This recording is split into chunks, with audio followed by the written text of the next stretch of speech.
पेट की बीमारी और सेक्सुअल प्रॉब्लम। आप में से ऐसे लोग जिनकी शादी हो गई है या अपने पार्टनर के साथ रहते हैं और पार्टनर के साथ रहने पर भी प्रॉपर इरेक्शन नहीं होता या फिर रिलेशनशिप बनाने का मन नहीं करता, रोमांस करने का मन नहीं करता, और ये तकलीफ आने पे ही आप क्या करते हैं, आप इंटरनेट पर जाते हैं, कुछ ढूंढते हैं और आप उसमें से अश्वगंधा, शिलाजीत, विदारी, कौच बीज और बाकी जो कुछ भी मनमंत्र, अस्वस्थ, जो कुछ दवाइयाँ याद आती है वो सारी की सारी दवाइयाँ ले लेते हैं और खाना चालू करते हैं। खाने के बाद 2-3 महीना हो जाता है, सारे टॉनिक खाने के बाद आप देखते कुछ फ़ायदा नहीं मिल रहा और आपके मन में आता है अरे यार ये आयुर्वेद में तो केवल प्रवचन देते हैं, बड़ी बड़ी बातें करते हैं, रिजल्ट कुछ मिलता नहीं। अगर आपके साथ भी ऐसी समस्या है कि पेट की समस्या से भी परेशान हैं और सेक्सुअल प्रॉब्लम्स भी झेल रहे हैं, तो आज हम बात करेंगे सबसे पहले वो बीमारी होती क्या है, उसमें राइट लाइन ऑफ ट्रीटमेंट क्या होगा, कि सही इलाज क्या हो सकता है और आपको घर पे क्या खान पान चीज़ों में ध्यान रखना चाहिए। पूरी जानकारी इस वीडियो में।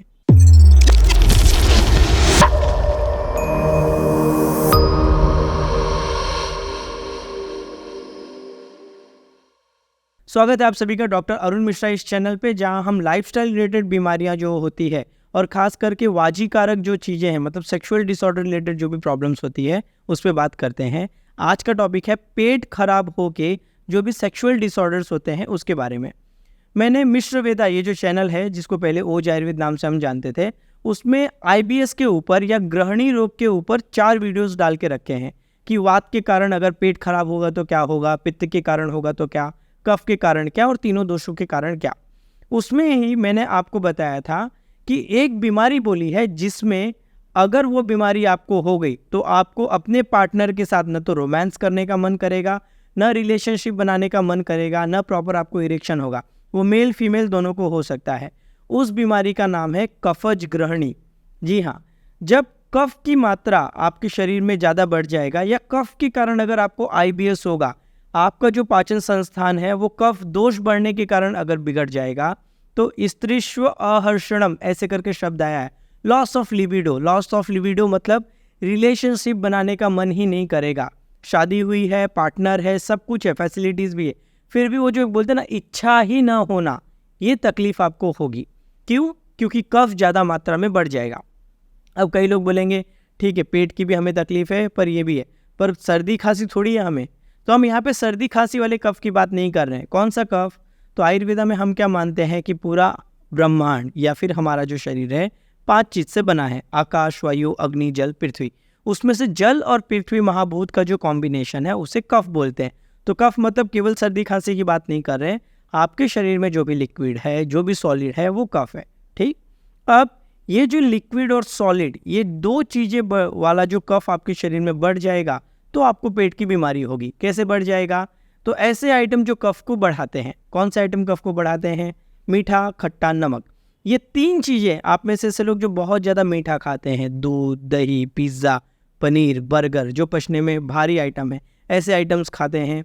बहुत ज़्यादा खट्टा खाना जिनको पसंद है, अमचूर, इमली विमली, ये सब, नींबू का शरबत, नींबू का जूस वूस चालू रहता है। और जिनको नमक ज़्यादा पसंद है कि खाने में भाई नमक वमक जब तक ना रहे मज़ा ही नहीं आता, ऐसे लोग, और दही जैसे आइटम रोज़ खाते हैं और दिन में सोते हैं कि दिन में 2 से 3 घंटे की नींद चाहिए ही, शारीरिक कुछ भी फिजिकल एक्टिविटी करते नहीं, रात को खाना खाए सो गए, सुबह 8-8, 9-9 बजे तक सो रहे हैं, इस तरह की जिनकी आदत है, व्यायाम बिल्कुल भी नहीं करते, ठीक है, कोई भी फिजिकल एक्टिविटी नहीं करते, बस दिन भर बैठ के कुछ ना कुछ मोबाइल में लगे हैं, या जो भी काम है दिमाग का है, शरीर का काम नहीं है। इन सभी कारणों से क्या होता है, आपके शरीर में कफ बढ़ना चालू होता है। जब ये कफ बढ़ बढ़ के आपके पेट में जाएगा और पेट में जो आपकी जठर अग्नि है उसे खराब कर देगा, तब आपको कफज ग्रहणी नाम की एक जो बीमारी है वो बीमारी होने लगेगी। उसमें क्या होगा, आपका वेट लॉस नहीं होगा, आपका शरीर उतना ही रहेगा, बट आपको पेट की रिलेटेड जो तकलीफ है, मल में बहुत ज़्यादा चिकनापन आना, खाने के बाद बहुत ज़्यादा आलस आना, बिल्कुल भी एनर्जी नहीं लगना। आप में से जो लोग बोलते हैं कि जब तक मैं खाता नहीं हूँ ना तब तक बहुत अच्छा है, जैसे ही मैंने कुछ खा लिया कि पूरी बैटरी डाउन हो जाती है, केवल मुझे बिस्तर लगता है, बस ऐसे लगता है मैं सोए रहूं। बहुत सारे पेशेंट्स आके ऐसे बोलते हैं। ये क्या इंडिकेट कर रहे हैं? कफज ग्रहणी के लक्षण इंडिकेट कर रहे हैं। और तकलीफें क्या होगी? बार बार साइनस, उद्गार, इस तरह की तकलीफ होगी कि बार बार नाक की तकलीफ होगी, बार बार नाक ब्लॉक होना, खाने के बाद नींद वींद आना, बहुत बार ढकार आना, ये सारे के सारे लक्षण क्या इंडिकेट करते हैं कि आपके शरीर में कफ बढ़ गया है, इस कफ ने आपकी अग्नि को डाउन कर दिया है। और यहीं पर एक लक्षण आया है स्त्रीष्व अहर्षणम, रिलेशन बनाने का मन नहीं करेगा, आपको बिल्कुल भी संबंध बनाने का काम नहीं करेगा। मेल है तो इरेक्शन ही नहीं होगा, और फीमेल में जिसे शीत कामता बोलते हैं कि ऐसी फीमेल्स मतलब जो लेडीज़ है, शादी हो गई है और हस्बैंड को देखने का भी मन नहीं करता, कोई हस्बैंड पास आता तो ऐसे लगता है अरे जाना यार, क्या यहीं पहुँचे रहता है। इस तरह की जो जिनको तकलीफ़ है उनको ये वाली प्रॉब्लम्स होगी। तो इसका ट्रीटमेंट क्या है? क्या इसका ट्रीटमेंट अश्वगंधा, शतावरी, विदारी, कौच बीज, ये सारे इलाज हैं? ये सब इलाज नहीं है। क्यों? क्योंकि यहाँ बढ़ा क्या है, कफ। तो अगर आप सोचेंगे अच्छा मैं दूध पी लेता हूँ एकदम टॉनिक जैसे काम करेगा, या फिर कोई भी मीठी चीज़ खा लेता हूँ टॉनिक काम करेगी, यहाँ पे कोई टॉनिक काम नहीं करेगा। न च्यवनप्राश से आपको फ़ायदा मिलेगा, न नरसिम्हा रसायन से फ़ायदा मिलेगा, न दूध दही से आपको फ़ायदा मिलेगा, ना अश्वगंधा, इनमें से किसी भी चीज़ से फ़ायदा नहीं मिलेगा। क्यों नहीं मिलेगा? कौच बीज से, क्योंकि क्या बढ़ा है, कफ बढ़ा है। आयुर्वेदा में हम किसका इलाज करते हैं? दोषों का इलाज करते हैं, बीमारी का नहीं। जब तक आप इस कफ को ठीक नहीं करेंगे, आपकी जो सेक्सुअल प्रॉब्लम है वो ठीक नहीं होगी। आपको दुनिया के जितने टॉनिक, जो भी सेक्सुअल दवाइयाँ याद आती है खा लीजिए, कुछ नहीं होगा। तो करना क्या है? तो सबसे पहले जो भी कफ बढ़ाने वाले आइटम हैं उनको कम करना है, और वमन नाम का एक ट्रीटमेंट करना है। कफ बढ़ाने वाले आइटम मतलब दूध के सारे प्रोडक्ट आपको बंद करने पड़ेंगे। एक टाइम पे छाछ, वो भी त्रिकटु जो पाउडर मिलता है, सोंठ, काली मिर्च, पिपली, ये डालकर पतली छाछ आपको चल जाएगी। खाने में थोड़ा सा तीखा, कड़वा, कसेला जो खाना है, करेला है, परवल है, तीखे थोड़े से मसाले वाले खाने हैं, वो फास्टिंग आपको यहाँ पर लगेगी कि 24 घंटे में केवल 2 बार खाना खाना। फिजिकल एक्सरसाइजेस लगेगी, स्क्वाट जैसे, उठक बैठक जैसे जो व्यायाम है, जो लोअर बॉडी पे काम करते हैं, उस तरह की चीज़ें आपको पहली बात करनी पड़ेगी। दूसरा, पंचकर्म का जहाँ भी आपका सेंटर होगा वहाँ पे जाके, जो भी आयुर्वेदिक पंचकर्म हॉस्पिटल, पंचकर्म सेंटर होगा, वहाँ जाके वमन नाम का एक जो चिकित्सा होता है वो करना पड़ेगा। उसमें क्या करेंगे? कुछ दिन आपको औषधि दे के पहले अग्नि ठीक करेंगे, इसके बाद 5 दिन घी पिलाएंगे, छठे दिन मालिश करेंगे, 7वें दिन औषधि पिला पिला के आपको वमन कराएंगे, पूरा कफ निकालेंगे। आज ही सुबह हमने एक लेडीज़ पेशेंट का 6 बजे वमन किया है, ठीक। तो इस तरह से आपको वो पूरा कफ निकालेंगे। फिर 5 दिन मूंग चावल का पानी, मूंग चावल खिचड़ी ऐसे पतले आइटम दे के अग्नि ठीक करेंगे। जब ये ठीक हो जाएगा, मतलब कफ आपका निकाल देंगे, उसके बाद कहीं जाके जो भी सेक्सुअल जो दवाइयाँ हैं, शिलाजीत तिलाजीत जैसी, अश्वगंधा जो दवाइयाँ हैं, वो तब काम करेगी। केवल शुरू में ही बस किसी ने बोला ये टॉनिक खा लो, इतना लंबा, इतना बड़ा है, 3 घंटे तक कुछ नहीं होता, केवल आपका टाइम और पैसा बर्बाद होगा। थर्ड, आपको डाइट में या कुछ मेडिसिन आपको ज़रूर इंट्रोड्यूस करनी चाहिए आपकी लाइफस्टाइल में। अगर ऐसा है कि पेट की अग्नि, पेट का पूरा वाट लगा है, खाने के बाद बैटरी पूरी डाउन हो जाती है, साइनस रहता है और रिलेशनशिप बनाने का मन नहीं करा, चाहे आप मेल हो या फीमेल, तो ऐसे टाइम पे आपको अपने डाइट में हरड़ पाउडर और सोंठ पाउडर, ये 2 चीज़ को ज़रूर इंट्रोड्यूस करना चाहिए। रोज़ खाना खाने के पहले आधा चम्मच हरड़, 1/4 चम्मच सोंठ, ये पाउडर अगर आप शहद के साथ लेते हैं तो शरीर का कफ कम होगा। आप देखेंगे जो भी सेक्सुअल डिसऑर्डर्स है वो कंट्रोल होने में मदद मिलेगा। ये एक चीज़ कर सकते हैं।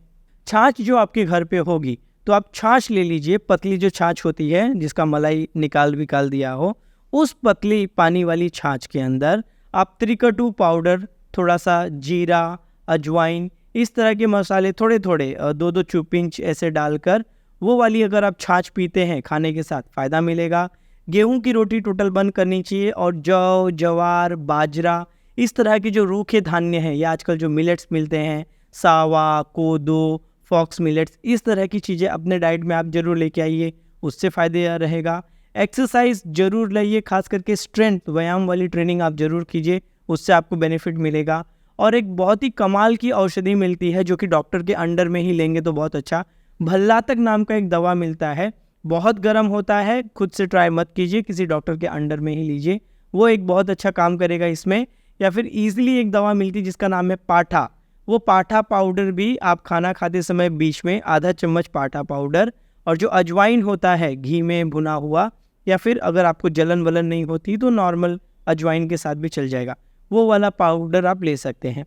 खाना जो आप खा रहे हैं उसमें पंचकोल नाम का एक पाउडर मिलता है, वो आधा चम्मच ले लो और खाने में मिलाकर, या फिर एक कौर आपने रोटी खाई, 1 चुटकी वो पाउडर खाया, इस तरह की कुछ चीज़ें घर पे करने के लिए कर सकते हैं। मालिश में सरसों का तेल आप जो प्राइवेट जेनाइटल पार्ट है वहाँ पे लगाने के लिए यूज़ कर सकते हैं। तो अगर पेट की आपको बीमारी है और सेक्सुअल कुछ भी तकलीफ़ें हो रही हैं, तो बेटर होगा पहले आप पेट को ठीक कीजिए पंचकर्म से, कफ के आइटम बंद करके, वमन करके, उसके बाद कहीं जाकर आप सेक्सुअल जो भी दवाइयाँ टॉनिक है वो लेंगे तो फ़ायदा होगा। वरना नहीं किया तो बस आयुर्वेद के नाम पे आपके पैसे, टाइम, एनर्जी वो सब बर्बाद होते रहेगा। तो उम्मीद है ये टॉपिक आपको अच्छा लगा होगा। ऐसे आप और कौन से टॉपिक के ऊपर वीडियोस देखना चाहते हैं वो कमेंट करके ज़रूर बताएं। तब तक के लिए स्वस्थ रहें, मस्त रहें।